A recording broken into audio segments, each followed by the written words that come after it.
Correspondent Mark Austin examines the painful growth of the new South Africa. In the black township of Ivory Park, it's a big day for Virginia Peters and her family. For the first time, their two-roomed shack is getting electricity. Excited neighbours gather to share her joy and hope they'll be next.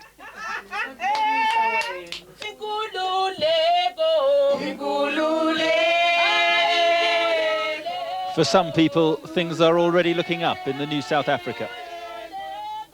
These school children are among the first to benefit from a new government nutrition programme. Milk and sandwiches every day. In the old South Africa, they got nothing. And this is the place they're calling Graceland, a purpose-built village with sports facilities, a community school, and brand new houses built by white-run corporations for their black workers and sold at cost price. A huge change from the violent ghettos for Nora Kobeni. So this is marvelous. This place is nice. I like this place. But if Graceland is a showpiece monument to the new South Africa, it's the exception and not the rule. 5 months after the elections, this remains the reality for millions of black South Africans. And the truth is that despite the new government's intentions, little will change for the majority of blacks in the foreseeable future. The squatter camps and townships are toured by Nelson Mandela's ANC leaders, many promising great things. We say we will build the houses for our people and will die in the battle to do so. But economic constraints mean it could take years to fulfill the expectations of the impatient masses. And these socialist revolutionaries turned power brokers are now feeling the heat after awarding themselves substantial pay rises. Now people are going to say, trying when you take away such massive salaries, you know, and people are going to become, they could easily become cynical and disillusioned, and that's bad. Disillusionment has already led to strikes over pay and in the townships to violent protest over community charges. And since the election, South Africa has remained the crime capital of the world. For the well-off white South Africans, the good life has barely changed. Some families who emigrated before the election fearing civil war are now back. We've still got problems, make no mistake about that, but I'm very confident and I'm happy to be home. One by one, the icons of apartheid are being removed, as slowly, carefully, the new South Africa is taking shape. We're no longer having to justify something that was so totally unjustifiable.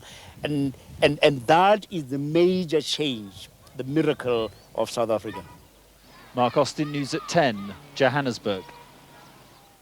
Back home. First time in 34 years, a British Prime Minister addressed the South African Parliament. It's good to be back, said John Major, facing the democratic multiracial parliament. Stretching out the hand of economic partnership, the Prime Minister pledged £100 million of aid over 3 years and committed himself to restoring Britain's status as South Africa's most important trading partner. Following in the footsteps of Harold Macmillan, John Major landed in Cape Town to begin a new era of relations between Britain and South Africa. The Conservative government's opposition to sanctions often led to friction with the ANC leadership in the past, but Nelson Mandela had only good words for his visitor.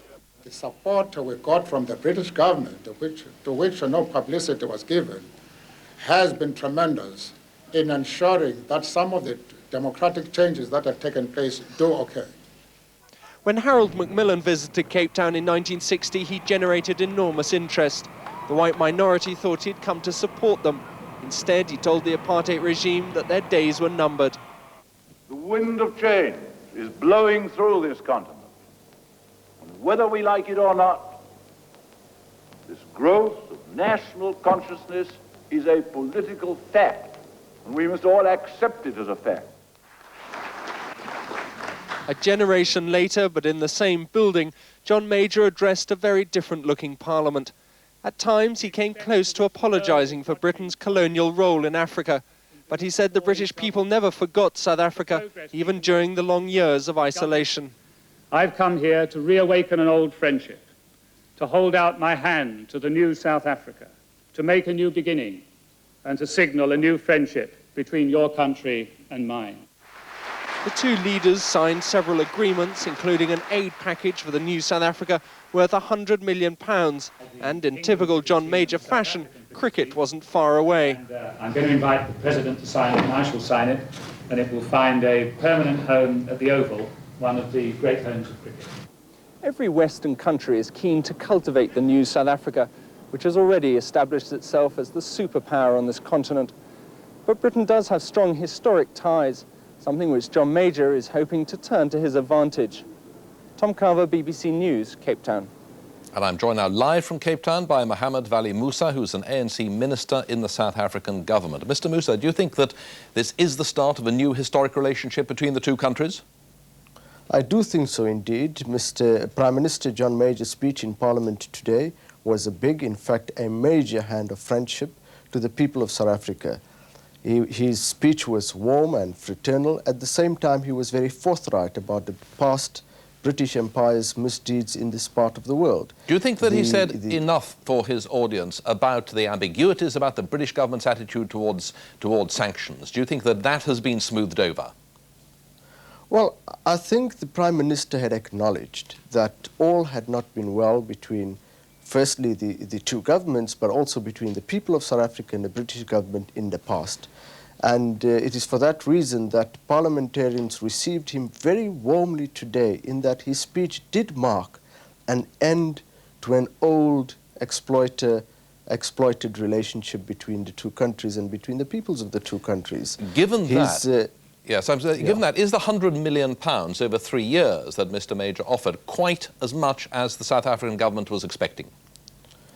Well, I can tell you that if one takes into account the entire package, all of the measures which he announced, put together, is large for any single country. And we do think that it is a major step. There is no question about it, that it's a very clear indication and a clear intention from the British government that it intends to strengthen the already strong economic relationship between the two countries. Mr. Musa, thank you very much indeed. Thank you. Every 10 seconds, someone dies as a result of smoking. That's the claim from a new report. Major followed the footsteps of Harold Macmillan today and became the first British Prime Minister to visit South Africa in more than 30 years. Speaking to the newly elected Parliament, he pledged Britain's friendship and said South Africa had come home to the wider world, out of isolation and into fellowship. Our political editor, Michael Brunston, reports from Cape Town. Early morning in Cape Town and history in the making. Mr. Major's first step onto South African soil was the first such in 34 years. Yet even as I took office 4 years ago, Mr. Major recalled, few were predicting a non-racial, democratic South Africa.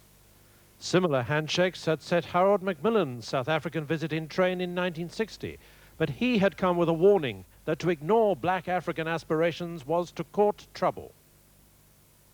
The wind of change is blowing through this continent.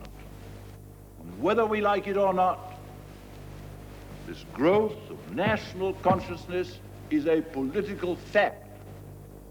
Today, memories of that 1960 speech were everywhere. Years of prison ahead, the young Nelson Mandela had himself already gone underground. It was a great speech indeed, and I think it did a great deal to fuel the movement for liberation in the country. Today, though, any bitter memories gave way to warm friendship. The Major was invited to address the South African Parliament, another historic first since only heads of state normally do so here. He spoke of the past, especially the tragedy of apartheid, and the future. I've come here to reawaken an old friendship, to hold out my hand to the new South Africa, to make a new beginning, and to signal a new friendship between your country and mine. That certainly signalled as both President Mandela and the Prime Minister signed a cricket bat, already autographed by the English and South African teams. But in his speech, Mr. Major also recalled that the Cape of Good Hope was also once called the Cape of Storms. In South Africa, the storm has gone. Hope, good hope, has come back to reside in your land. And just before tonight's state banquet, more signs of how the reawakened friendship is blossoming. The two leaders, arm in arm. John Major saying in his speech, it is almost like being back home. The Prime Minister, just leaving tonight's banquet, has told me personally of the way he's felt the warmth of friendship here. He also feels that things are going very well back home, Northern Ireland, the economy, for instance. And today he also chose to use his speech to announce a big new diplomatic initiative, a multinational peacekeeping operation for the whole of Africa. Michael Brunson, News at 10, Cape Town. Still to come on News today, with the publication of plans to modernise the west coastline between London and Glasgow. It'll cost £600 million and could see the reintroduction of the tilting train. Here's our industrial correspondent, Mark Webster. Britain's tilting train was once seen as the shape of future fast rail travel. But it came to grief a decade ago, after £50 million had been poured into its development.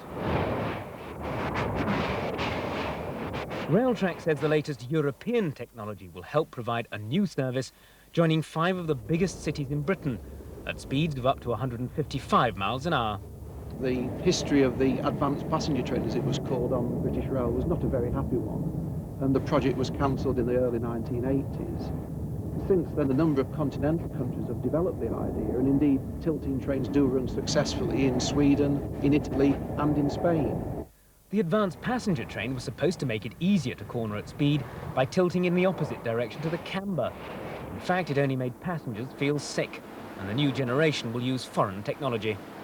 We are already seeing trains being imported into Britain. The lack of investment in Britain's railways over the last few years, apart from the Channel Tunnel, has seen the railway industry in Britain really quite devastated. The 2 main companies have been laying off staff for some time now, and there's no prospect of big orders in the future unless this particular thing comes off. Since Britain's last effort at a tilting train lies mouldering in junkyards or on show in museums, it may not be just the technology, but the trains themselves that come from overseas. His first call today was on British Army advisers at Wallenstein, helping with one of the most remarkable reconciliations in the new South Africa, overseeing interviews to merge ex-guerrillas from the military wing of the African National Congress with the army which used to provide the iron hand of the former apartheid state. Mr. Major promised the British team would stay as long as the new government wants. In Pretoria later, he weighed up a visit which he said had moved him more than any he'd undertaken. The atmosphere of hope and optimism, there wasn't any some time ago, there is now. That's one great abiding memory. I think the other is the way in which people are working together to create a new South Africa. He wasn't worried his political enthusiasm was enticing British businessmen into investments they'd later regret. So South Africa isn't a strange, remote, unknown area to British business. It's an area they know, they've traded in, they've invested in for many years with great success.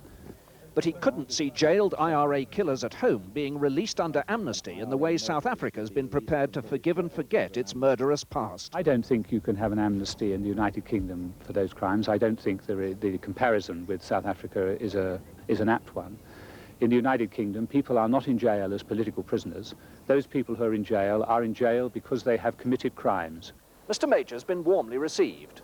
Businessmen have praised his efforts to establish a dynamic new fellowship. For once, he's been able to run his own agenda, untroubled by domestic squalls, and it's proved his most successful overseas venture yet. Robin Oakley, BBC News, Johannesburg. The Pope